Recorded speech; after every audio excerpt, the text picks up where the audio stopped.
Los invito a que podamos abrir nuestras Biblias en la segunda carta de Pedro.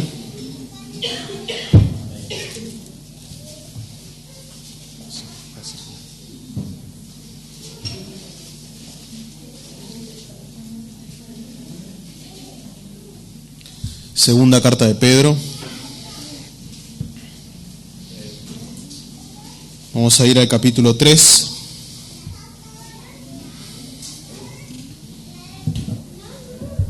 Y vamos a estar viendo los versículos 8 al 13. Segunda carta de Pedro, capítulo 3.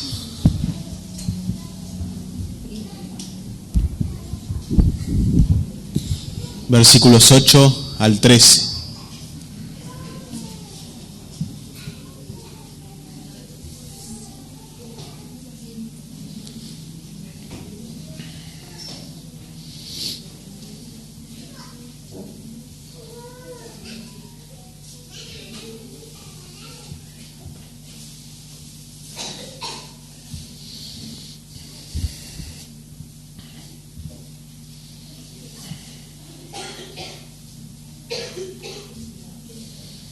Dice así la palabra de Dios.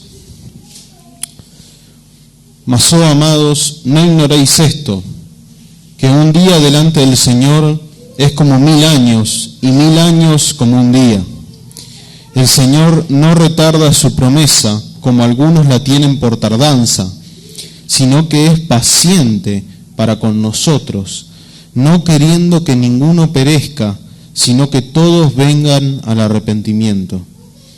Pero el día del Señor vendrá como ladrón en la noche, en el cual los cielos pasarán con gran estruendo, y los elementos ardiendo serán deshechos, y la tierra y las obras que en ella hay serán quemadas. Puesto que todas estas cosas han de ser deshechas, ¿qué clase de personas debéis ser vosotros en santa y piadosa manera de vivir, esperando y apresurándoos para que la venida del día de Dios, en el cual los cielos siendo encendidos serán deshechos y los elementos siendo abrasados se fundirán?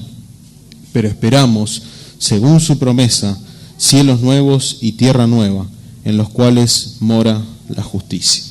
Oremos nuevamente al Señor.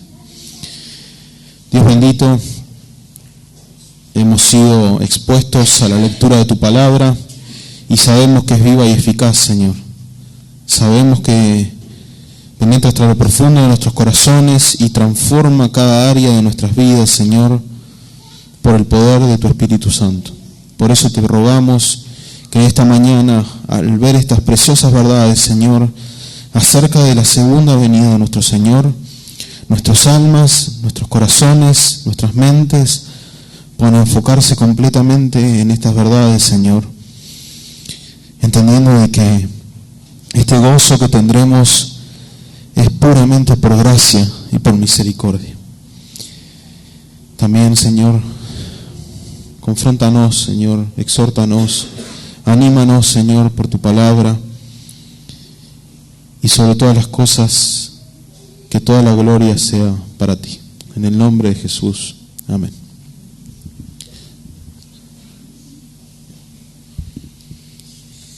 Bien. Ya el domingo pasado comenzamos con el capítulo 3, terminamos el capítulo 2, que era casi que una reprensión de Pedro completa hacia estos falsos maestros, con una dureza y una rectitud muy notable con la que les hablaba a la iglesia, pero respecto a la actitud tan depravada de estas personas. Y ahora vemos cómo el lenguaje de Pedro cambió. Pasó de hablar con esa rectitud, dureza y justicia respecto a estos falsos maestros, ahora a empezar diciendo en el capítulo 3, amados. Y va a ser lo mismo en los versículos que nos tocan ahora. Pero ahí Pedro empieza en el capítulo 3, inspirado por el Espíritu Santo, a tratar un tema que también estaba siendo de confusión para los creyentes, como Ale lo explicó la semana pasada, que habían estos falsos maestros que ya casi que negaban que Cristo volvía. Y eso les daba licencia a ellos, como negaban la segunda venida de Cristo y negaban un juicio, a vivir de la manera que les daba la gana. Pero como vimos en el versículo 7, que dice: mas los cielos y la tierra que existen ahora son conservados por la misma palabra, guardados para el fuego en el día del juicio y de la perdición de los hombres impíos. Pedro termina diciendo: va a haber un juicio, va a haber una segunda venida, y va a ser para perdición de los hombres impíos, entre los cuales estaban estos falsos maestros. Y ahora, seguido a eso, viene el texto que nos corresponde al día de hoy.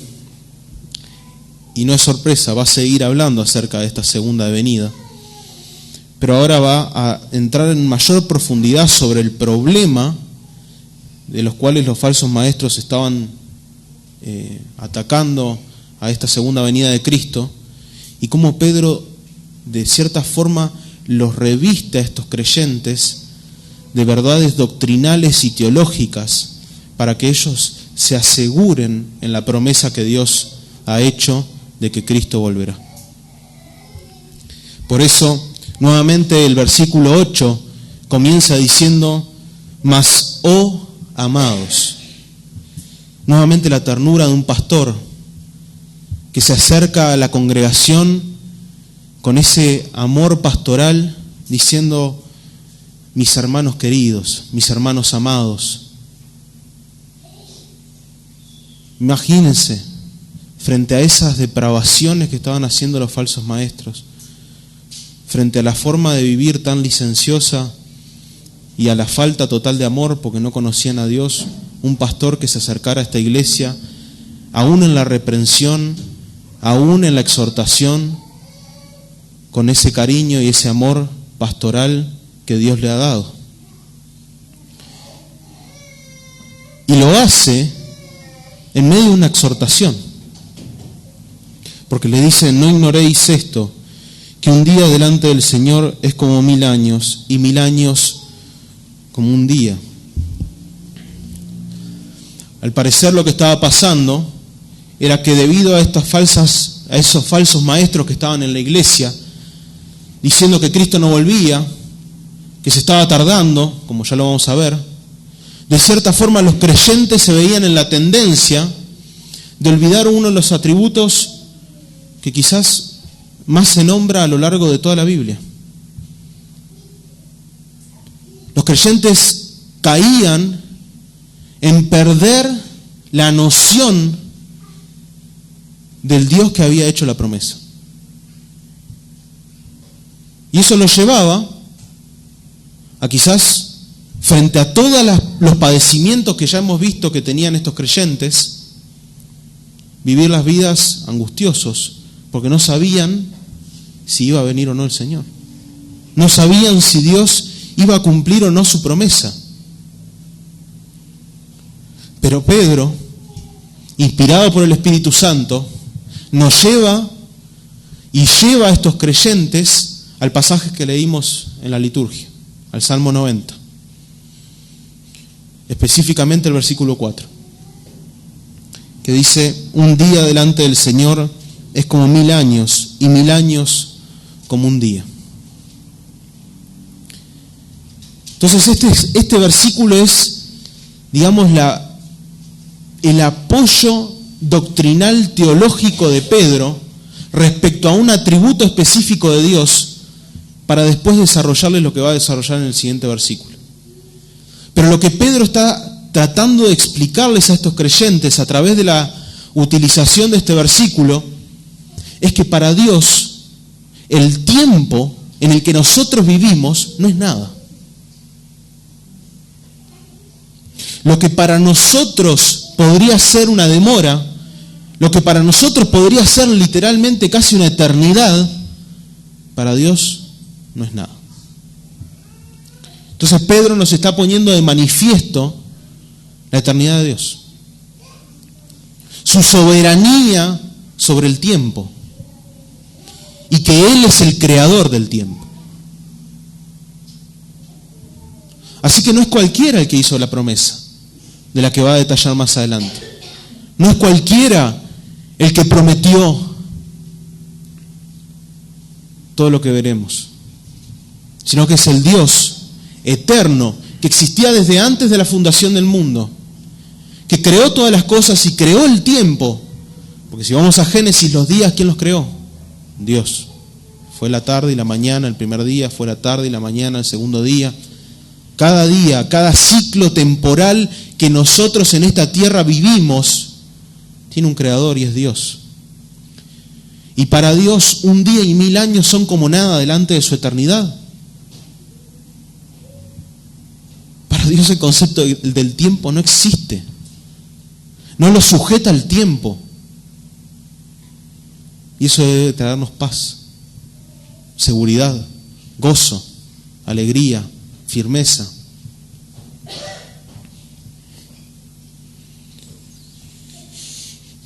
La realidad es que, lamentablemente, como va a seguir describiendo Pedro, en el versículo 9, dice: el Señor no retarda su promesa, como algunos la tienen por tardanza. Al estos creyentes estar ignorando la verdad que Pedro les estaba trayendo de vuelta a la memoria, estaban teniendo la promesa de Dios como tardanza. Imagínense y pongámonos un poco quizás en la mente de estos creyentes. Nerón, ya hemos visto todo lo que hacía Nerón, la persecución que realizó hacia la iglesia, el tiempo hostil que estaban viviendo. Y ellos perfectamente, en sus mentes, y estaba bien, como Ale también lo explicó, no estaba mal que ellos pensaran de que Cristo venía en su tiempo, con toda la persecución que estaban atravesando. Pero además estaban estos falsos maestros diciendo: no, Cristo no viene, vivamos como se nos canta la gana. Entonces estos creyentes se podían ver tentados, o incluso muchos probablemente cayeron en desconfiar de la promesa de Dios, en decir: el día del Señor se tarda, Cristo está demorando, algo pasó, ¿por qué no viene?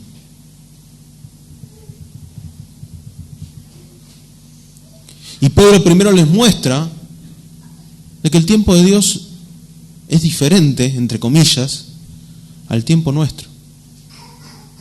Que la perspectiva del tiempo de Dios es completamente diferente a nuestra perspectiva del tiempo. Y que para lo que nosotros puede ser una tardanza, entre comillas, para Dios es lo que Él ha decretado desde antes de la fundación de todos los tiempos.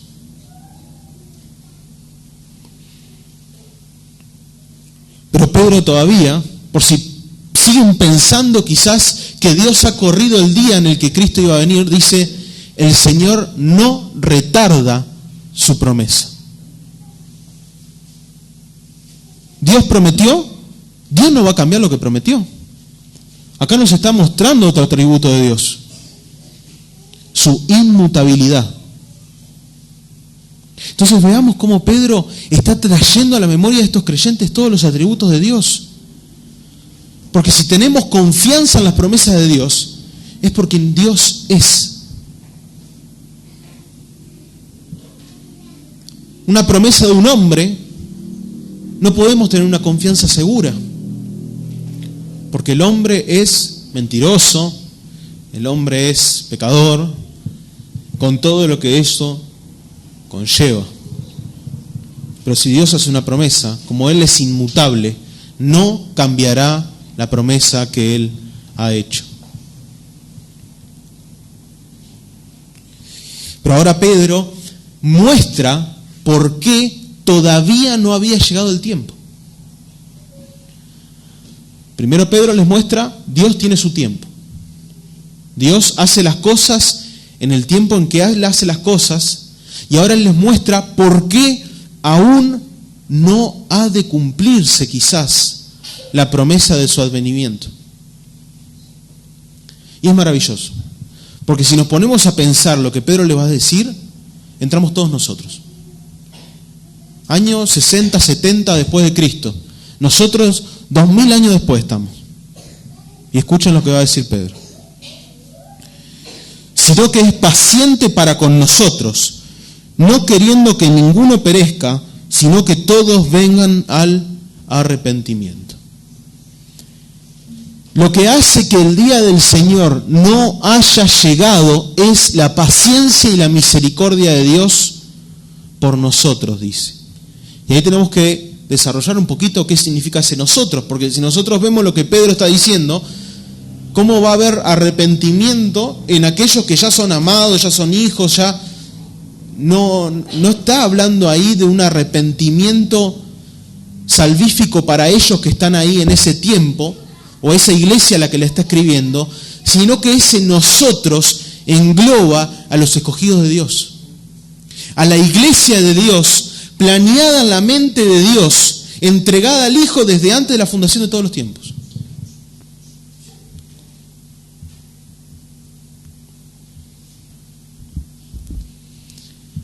Y como Pedro le estaba escribiendo a una iglesia, ese nosotros es a la iglesia de Cristo.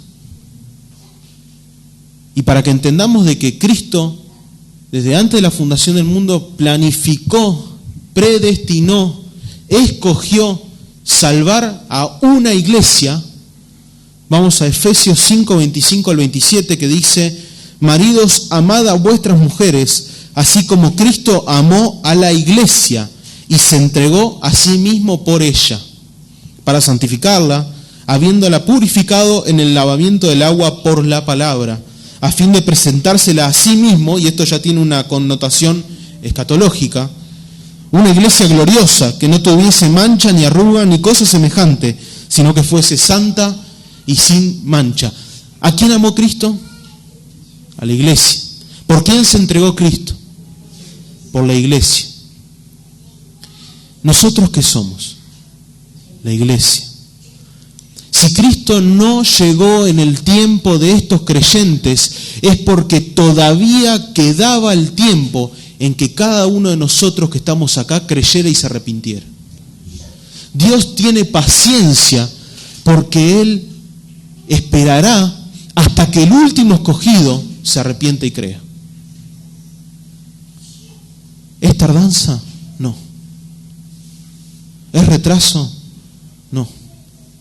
Es el cumplimiento de un plan eterno, de redención eterna, de salvación eterna. Cristo, cuando derramó esa cruz en el Calvario, no solamente pagó por Juan o la mamá que estaban ahí viendo, o por los apóstoles que lo habían rechazado, o por el ladrón que estaba a su derecha, sino que pagó por todos los que habían pasado antes y habían muerto, y pagó por todos nosotros hoy, 2000 años después, y pagó por todos los que están naciendo en este momento, que son escogidos, que van a ser iglesia, que se van a arrepentir. Pagó por aquellos que aún ni siquiera han nacido, y que Dios los salvará en su tiempo.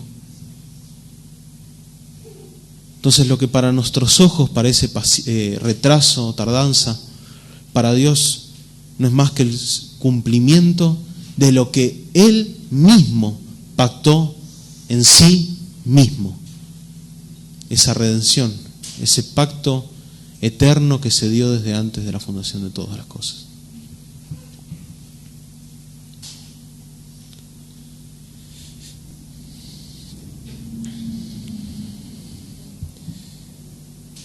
Y es imposible que llegue el día de su segunda venida hasta que todos los escogidos sean salvados, porque Apocalipsis 21, 27 dice: no entrará en ella ninguna cosa inmunda o que hace abominación y mentira, sino solamente los que están inscritos en el libro de la vida del Cordero. Ese libro de la vida del Cordero tiene los nombres de cada escogido que Dios predestinó y que Él salvó, está salvando y salvará. Entonces no va a llegar el cumplimiento del tiempo hasta que todos los nombres que están escritos en este libro de la vida sean alcanzados por la gracia de Dios. Entonces, cuando vamos entendiendo esto, cuando entendemos que Dios es eterno y que el tiempo de Dios o el tiempo no sujeta a Dios y que Dios parece estar retrasando algo, pero en realidad es su misericordia y su paciencia para salvar al pueblo que Él escogió, no podemos llamar tardanza, sino que deberíamos de postrar nuestros corazones delante de Dios y agradecerle, postrar nuestro ser delante de Dios y agradecerle, porque si no fuese por esa paciencia, nosotros no estaríamos acá. Si no fuese por esa gracia y por esa misericordia, nosotros no hubiésemos alcanzado salvación y no gozaríamos con Él la eternidad que Él tiene preparada para sus hijos.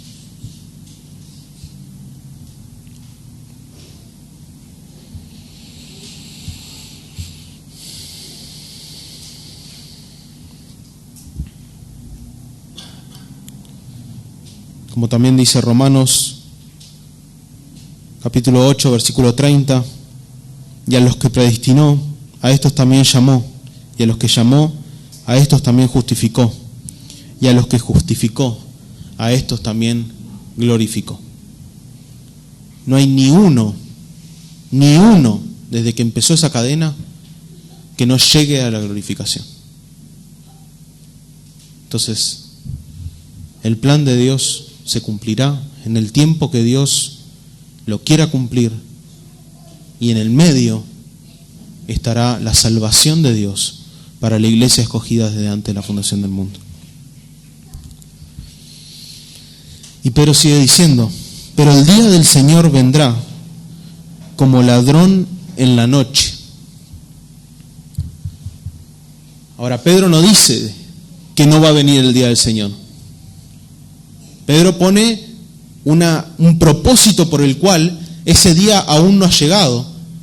Pero Pedro dice, pero llegará. Pero el día del Señor vendrá. Y miren lo curioso. El día. ¿No era que un día para Dios son como 1000 años y 1000 años como un día? Pero la realidad es que Dios ha fijado un día. Un día que nadie sabe. Ni los ángeles ni nosotros sabemos ese día. Pero hay un día y una hora en la que el Señor vendrá. ¿Y cómo vendrá? Vendrá con un anuncio en las noticias 15 días antes diciendo, miren que voy a ir, prepárense. Vamos a ver folletitos por todos lados, como vemos ahora, evento mundial. Cristo vuelve. Eso es lo que muchos quieren hacer. Ponen fecha, arman de todo, pero la verdad es que no entienden lo más básico acerca de la venida de Cristo, que vendrá como ladrón en la noche. ¿Y qué significa esto? Bueno, hay diferentes posturas respecto a ciertos temas, pero ese ladrón en la noche hace referencia a que cuando uno está en su casa durmiendo, un ladrón no te va a avisar que va a entrar. O un ladrón cuando viene caminando, y a mí me pasó una vez, no acá en Argentina, sino que en el bello país de Uruguay, me salió de atrás de un árbol y me puso un revólver así y me dijo, dame todo. No me avisó 3 cuadras antes. Mirá que te voy a robar. Me salí de atrás de un árbol. Me puso un revólver, me dijo, dame todo. Yo no tenía nada. Pero así como es repentino, inmediato, sin que haya un previo aviso, esa figura del ladrón en la noche, por lo menos la vemos en Mateo 24, en 1 Tesalonicenses 5. Vamos a ver esos versículos. O sea, y acá en 2 de Pedro 3, vemos que es una figura que se repite porque está la intención de Dios de remarcarnos que nadie puede anticipar ese día. Nadie puede saber con exactitud cuál es el día, cuál es la hora. Sino que cuando nadie se lo espere, vendrá.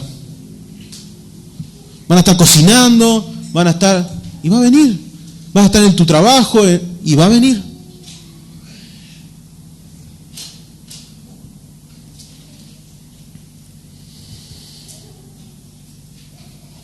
1 Tesalonicenses 5:2 dice, porque vosotros sabéis perfectamente que el día del Señor vendrá así como ladrón en la noche. Parece un calco de lo que está diciendo Pedro. Parece que están diciendo lo mismo, porque están diciendo lo mismo. Porque es el mismo autor, el Espíritu Santo, que está diciendo lo mismo. O en Mateo 24, un texto que tiene mucha similitud con esto que estamos viendo acá en 2 de Pedro 3.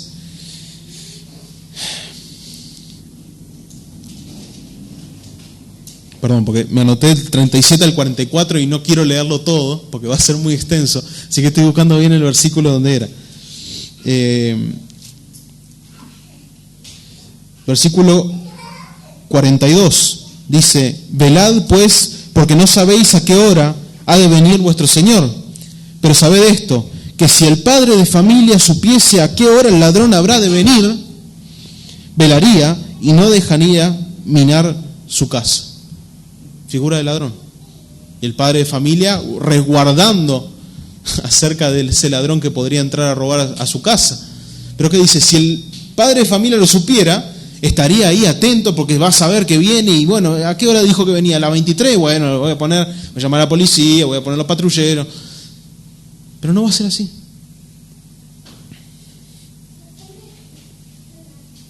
Ahora, que venga como ladrón no significa que venga en silencio. No significa que venga en silencio.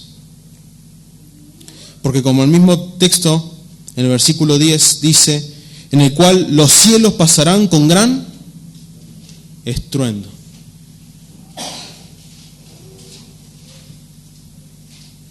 Y los elementos ardiendo serán deshechos, y la tierra y las obras que en ella hay serán quemadas. Cuando el ladrón, entre comillas, cuando Cristo, sin previo aviso, venga, vuelva en su segunda venida, empezarán a pasar todas estas cosas. Los cielos pasarán con gran estruendo. Hay otros que dicen como sonido de silbido, algo fuerte, un sonido extremadamente fuerte que toda la tierra lo va a escuchar y lo va a notar. No va a pasar desapercibido. ¿Y qué significa esto de que los cielos pasarán? ¿De qué cielos se está hablando? Si vemos todo el contexto, que ardan los cielos, evidentemente la morada de Dios en los cielos no necesita ser restaurada. Su morada ya es santa. Ahora, hay unos cielos y hay una tierra, la cual han sido sujetadas por el pecado. Y esa es en la que estamos ahora.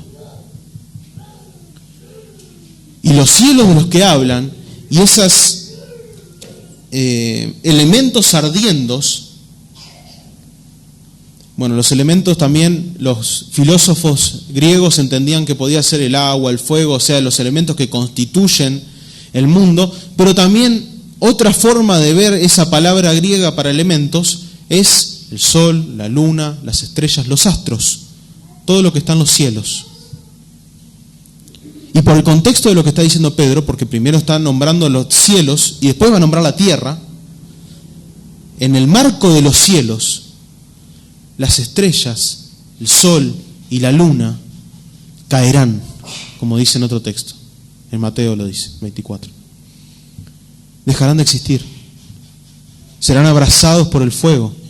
Serán fundidos y los cielos serán purificados. Ahora, si nos ponemos a pensar después en Apocalipsis respecto a que no habrá necesidad de sol, de las lumbreras, ni de ninguna estrella, entendemos el porqué.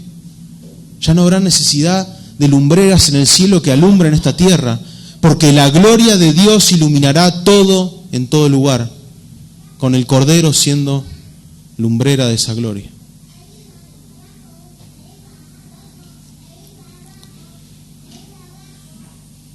Nosotros entendemos de que no es que esta tierra será completamente destruida, no es que esta tierra desaparecerá, sino que Dios, a través del fuego, la purificará. Así como en los tiempos de Noé, y eso lo pueden ver en Mateo 24, y acá en el contexto de Pedro también lo habla, la tierra fue purificada y Dios sacó la maldad de los hombres a través del agua, lo hará de forma similar a través del fuego cuando Cristo vuelva. Es necesario que el pecado y las obras pecaminosas de los seres humanos sean exterminadas por el fuego y todo lo que conocemos sea purificado para dar entrada a la presencia de Dios en esa unión, como pasó en el Edén y como estaba en Edén, que la presencia de Dios estaba en comunión con el ser humano antes de que el pecado estuviese, o esas sombras que veíamos en el tabernáculo, por ejemplo, en que la presencia de Dios descendía, son todas figuras de lo que será la eternidad, en el que el pueblo de Dios, reunido en la tierra, con cuerpos glorificados, vamos a estar directamente en la presencia de Dios, sin un velo que nos impida la comunión. Pero para eso es necesario que todo esto sea purificado.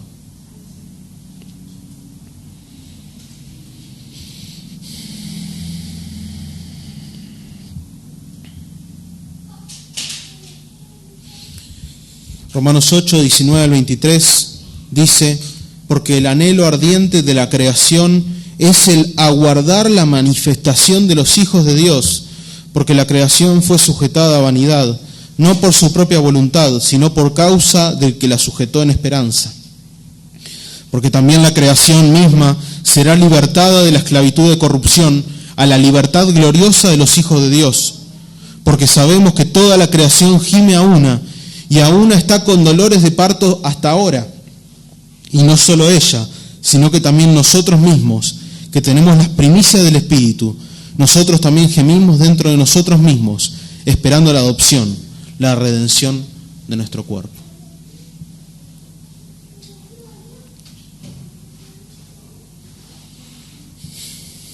Entonces, ¿qué aprendemos de todo esto? ¿Qué aprendemos hasta acá?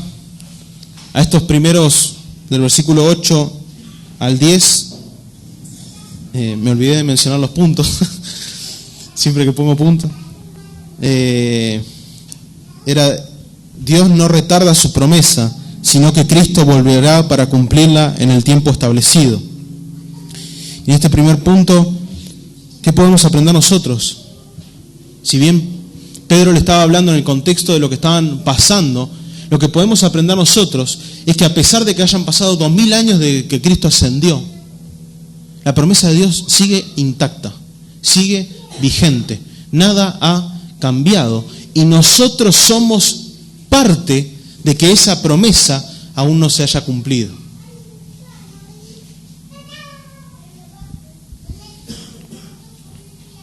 Pero al ver todas estas cosas, a ver que lo que vemos con nuestros ojos ha de ser destruido, las obras de los hombres han de ser hechas manifiestas, eso nos da la esperanza aún mayor de que el juicio vendrá y de que quizás los padecimientos, las aflicciones y todo lo que está relacionado con la carne pecaminosa ya no estará más.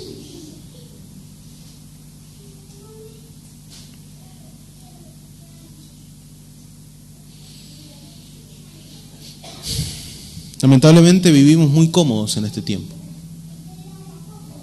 Si nos comparamos con los creyentes de aquella época, estamos demasiado cómodos. Es más, nuestro presidente se metió en una iglesia supuestamente evangélica a leer versículos de la Biblia. O sea, no tenemos un presidente que nos esté persiguiendo. Y en esa comodidad tendemos a sacar la mirada en la promesa y poner nuestra mirada en estas cosas que serán deshechas por el fuego. Nuestros corazones se centran en los bienes de este mundo, en lo pasajero, en el bienestar de este mundo, y perdemos de vista la promesa y el cumplimiento de esa promesa en Cristo. Perdemos de vista de que nosotros esperamos algo aún mejor, glorioso, santo, perfecto, que ya no va a estar contaminado por el pecado. Pero qué rápido, cuando estamos cómodos, nos desviamos de la mirada donde debe estar puesta. Y lamentablemente caemos en lo que quizás Pedro empezaba diciendo en la exhortación: no ignoréis. Muchas veces ignoramos que Dios es eterno, ignoramos que Dios ha designado un día, ignoramos que no es tardanza, sino que es parte del cumplimiento, e ignoramos incluso en nuestras vidas la segunda venida del Señor. Ignoramos que Él vuelve y vivimos para y por los placeres y los deleites que este mundo temporal muchas veces ofrece. Pero Pedro les dice: todo esto será destruido.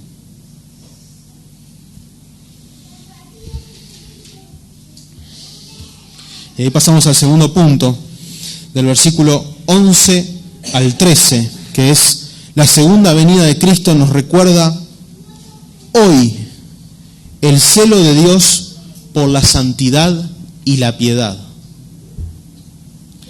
Pedro dice: puesto que todas estas cosas han de ser deshechas, ¿qué clase de personas debéis ser vosotros en santa y piadosa manera de vivir? Hay exclamaciones en las Biblias que tenemos nosotros, porque como que Pedro los está agarrando, y como dijo Ale, la carta de la memoria, y los sacude con la memoria que deben de tener, de qué forma tienen que vivir ustedes. O sea, si todo esto va a ser deshecho, ¿cómo vamos a vivir? Recordemos el contexto. ¿Por qué Pedro les está diciendo esto? Los falsos maestros decían: no va a haber un juicio, Cristo no va a venir, vivamos para los placeres de este mundo, vivamos para los deleites de este mundo. El pecado, no pasa nada con el pecado, pequemos, si total no va a haber un juicio. Y Pedro le dice todo lo contrario: si todo esto ha de ser deshecho, ¿por qué pondremos nuestra mirada en lo que no va a estar más? ¿Por qué nos obstinamos en poner nuestra mirada en lo que no va a estar más? En lo temporal, en lo pasajero, en lo que el fuego va a consumir. Al contrario, les dice Pedro, en vez de vivir conforme a los placeres, a lo que el mundo ofrece, a satisfacer incluso cosas que pueden ser buenas, no necesariamente todo es malo. Trabajar no es malo en un sentido, te debemos trabajar, es un mandato que trabajemos. El problema es cuando todo eso lo ponemos como el centro de nuestras vidas. Cuando perdemos el enfoque de que todo lo que está haciendo tiene que tener una mirada eterna.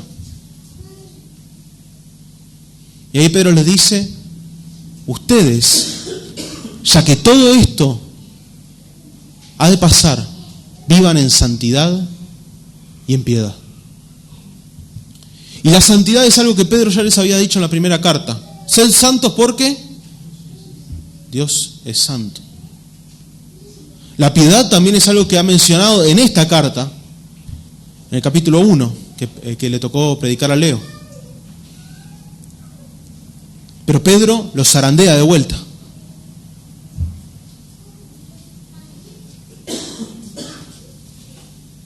Nuestra vida como creyentes en esta tierra, mientras esperamos a la segunda venida del Señor, o hasta que muramos, debe ser con la mirada puesta en la eternidad.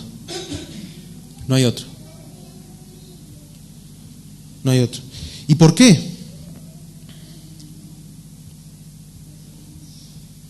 Primeramente porque Dios nos ha salvado para ser su pueblo santo. Dios nos ha salvado para literalmente apartarnos de este mundo. ¿Qué es lo que significa santidad?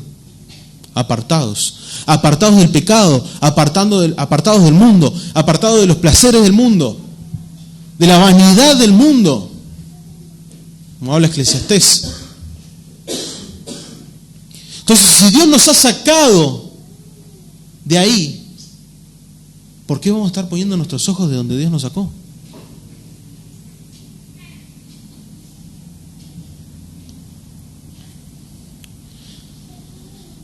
Y así como la santidad es el objetivo primario de la vida de cada creyente,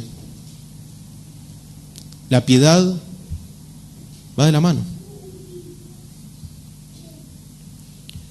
La piedad, el ejercicio de la piedad, aprovecha para esta vida y para la eternidad. ¿Y por qué dice eso? Evidentemente, en esta vida, si nosotros nos conducimos conforme a como Dios nos manda que nos conduzcamos, a pesar de las pruebas, de las aflicciones y de todas las cosas que van a venir sobre nuestras vidas, incluso de la persecución, vamos a tener lo más importante, que es la comunión y el estar en paz con Dios, ya que Él nos salvó y estamos viviendo una vida de piedad. Pero a la vez, la vida de piedad y las obras de justicia que nosotros hacemos en esta tierra tendrán un galardón en la eternidad. Los galardones es ese regalo misericordioso de Dios por nuestras obras de justicia que ni siquiera somos nosotros los que la iniciamos. Dios las preparó de antemano para que nosotros anduviéramos en ellas. Pero miren cuán lleno de gracia, de amor y de misericordia, que Dios, aún así por esas obras, nos dará galardones que son eternos.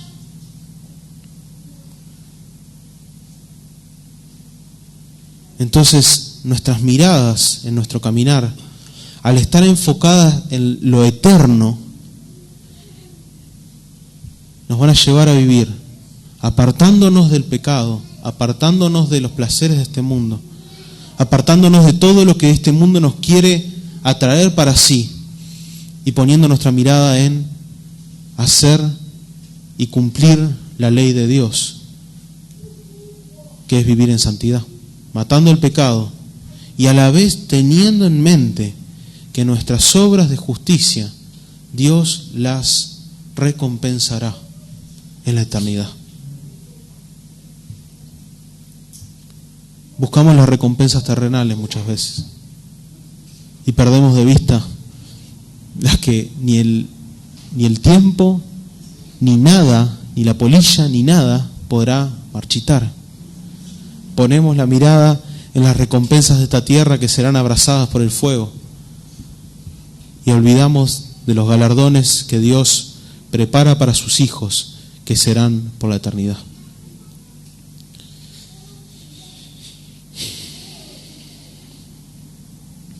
Entonces, hermanos, tengamos una manera de vivir santa y piadosa. Luchemos contra el pecado en nuestras vidas. Busquemos vivir como a Dios le agrada. Busquemos poner nuestra mirada no en lo que será deshecho.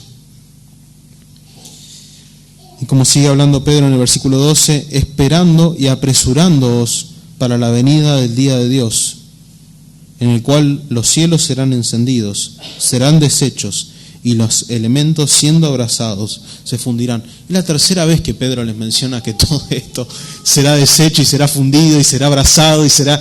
¿Por qué tantas veces? Y porque nosotros nos centramos en esas cosas.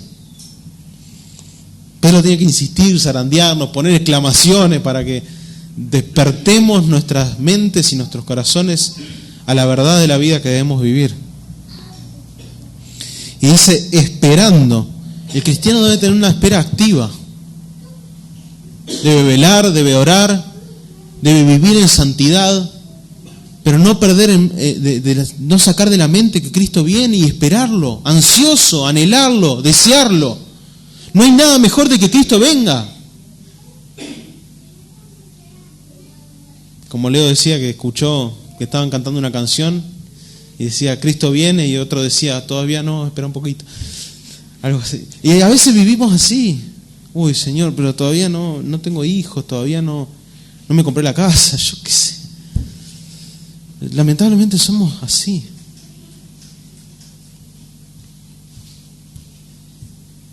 Pero la realidad es que no solamente debemos esperar eso, sino que dice apresurándoos. Y si uno lo lee va a decir, pero ¿cómo puedo apresurar algo que ya está fijado? ¿Qué significa esto? Bueno, los escogidos deben escuchar el mensaje de salvación. Y Dios, en su designio maravilloso, ha querido que la iglesia sea los pies que anuncian el Evangelio.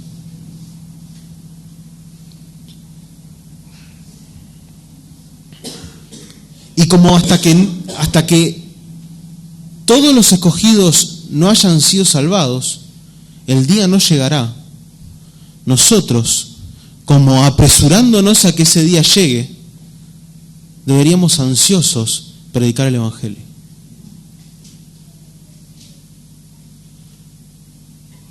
Porque si el propósito de Dios, de que aún no ha vuelto Cristo, es salvar a los escogidos del entretanto, nosotros en ese entretanto debemos predicarle a todo hombre que no conoce a Cristo.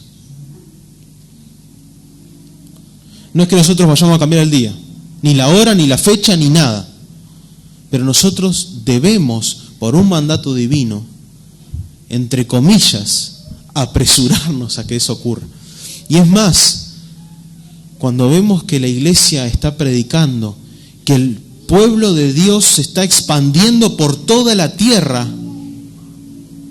en el corazón del creyente puede estar la esperanza de que el día del Señor se acerca.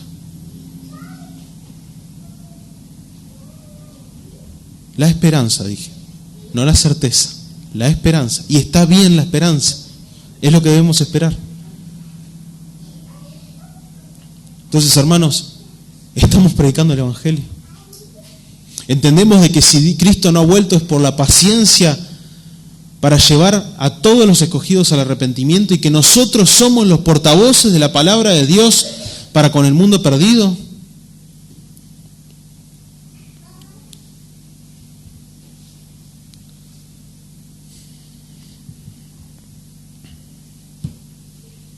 Y Pedro termina, después de decir 3 veces que iban a ser deshechas, abrazadas, el fuego, Pedro, tirame una buena. Y Pedro termina el versículo 13, pero esperamos, según su promesa, cielos nuevos y tierra nueva, en los cuales mora la justicia. Después de que todas las cosas sean purificadas, que Cristo vuelva y el juicio pase, entraremos en los cielos nuevos y tierra nueva para habitar en la justicia, en la comunión con Dios por la eternidad. Dios nos dará a los hijos de Él, a los escogidos, a la iglesia, cuerpos gloriosos, sin pecado, sin las consecuencias del pecado, sin dolor, sin sufrimiento, sin cansancio, sin angustia. No habrá más lágrima. No habrá más posibilidad de pecar. ¿Cómo no vamos a esperar eso?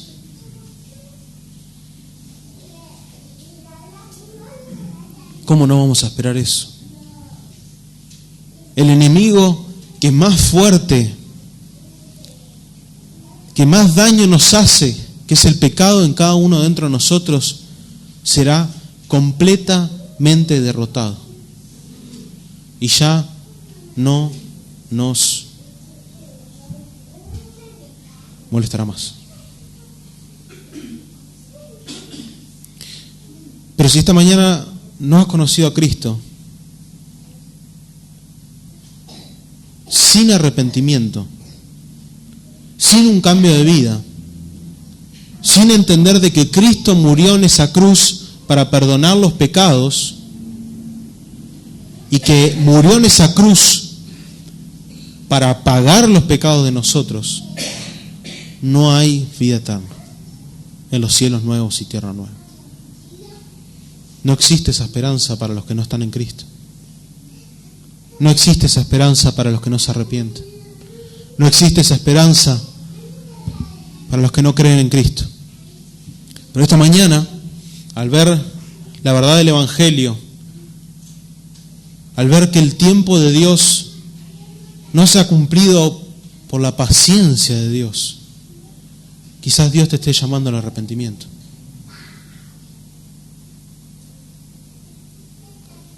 Arrepentimiento de tus pecados, de tu vida depravada, de ir en contra de Dios durante toda tu vida. Pero si Dios ha tenido gracia y misericordia de ti, Cristo pagó por esos pecados en la cruz, para que puedas ser reconciliado con Él y goces de la eternidad juntamente con Él. Así que esta mañana, si te reconoces de que sos pecador y que no estás con las cuentas claras con Dios, que tu vida está en una bancarrota y que tus pecados te dominan y te esclavizan, es tiempo de que te arrepientas, porque la paciencia de Dios sigue estando para el arrepentimiento. Hermanos, estas palabras de Pedro, así como las palabras que vamos a leer ahora en 1 Tesalonicenses capítulo 4, versículo 13 al 18, debe ser de aliento los unos para los otros. Dice así 1 Tesalonicenses 4, 13 al 18: Tampoco queremos, hermanos, que ignoréis acerca de los que duermen, para que no os entristezcáis como los otros que no tienen esperanza. Porque si creemos que Jesús murió y resucitó, así también traerá Dios con Jesús a los que durmieron en Él. Por lo cual os decimos esto en palabra del Señor, que nosotros que vivimos no habremos quedado hasta la venida del Señor, no precederemos a los que durmieron. Porque el Señor mismo, con voz de mando, con voz de arcángel y con trompeta de Dios, descenderá del cielo, y los muertos en Cristo resucitarán primero. Luego nosotros, los que vivimos, los que hayamos quedado, seremos arrebatados juntamente con ellos en las nubes para recibir al Señor en el aire, y así estaremos siempre con el Señor. Por tanto, alentaos los unos a los otros con estas palabras. La segunda venida de Cristo tiene que ser para los creyentes, los unos con los otros, de constante aliento. Recordar esto nos llevará a que cuando un hermano está en pruebas, está en aflicción, e incluso en la muerte de algún ser, de algún hermano de nuestra iglesia, nos debemos alentar con la esperanza, como dice Pablo, con la esperanza que los otros no tienen, pero que nosotros tenemos en Cristo. Debemos alentarnos, hermanos, en estas cosas. Debemos motivarnos, debemos exhortarnos y siempre llevarnos los unos a los otros a poner nuestra mirada en estas verdades eternas. Estas verdades que nos llevarán a vivir vidas agradables a Dios, vidas apartadas de este mundo vano, de este mundo pasajero, de este mundo pecaminoso, esperando el tiempo en el que Dios hará nuevas todas las cosas y nos dará entrada con Él a su presencia eterna en los nuevos cielos y nueva tierra. Hermanos, busquemos vivir en santidad, busquemos vivir en la piedad que Dios quiere de sus hijos, apartémonos del pecado, mortifiquemos el pecado, busquemos vivir una vida agradable a Dios, velemos en oración, velemos, busquemos vivir vidas en paz también con nuestros hermanos y prediquemos el Evangelio. Prediquemos del reino de Dios, prediquemos de la justicia de Dios, porque solo los que han sido justificados por Dios podrán morar en justicia. Oremos. Bendito Dios y santo Dios, gracias por tu santa palabra, gracias porque cuando muchas veces nosotros pecamos delante de ti al ignorar estas verdades, tú a través de tu palabra nos confrontas, nos exhortas a mirar nuevamente a la cruz, pero a la vez mirar a ese día, Señor, el día que tú has reservado desde antes de la fundación del mundo para que Cristo vuelva, para buscar a su iglesia, para buscar a los escogidos, para reinar y para vivir en plena comunión con la iglesia que tú le has dado, Señor. Por eso te rogamos que estas verdades puedan ser presentes en nuestras mentes y corazones cada día, que no pongamos las cosas en este mundo, en la vanidad de este mundo, en los placeres de este mundo, Señor, sino que pongamos nuestra mirada, nuestras mentes y nuestros corazones en ti y en esa esperanza, en esa promesa que tú has dado, Señor, de que volverás para juzgar y para darnos la tan ansiada vida eterna contigo, Señor. Gracias por tu santa palabra, gracias por Cristo, que es nuestro Salvador, nuestro intercesor, que actualmente tenemos acceso delante de tu trono por su mediación, y es por Él que podemos hacer todas las cosas. En el nombre de Jesús, amén.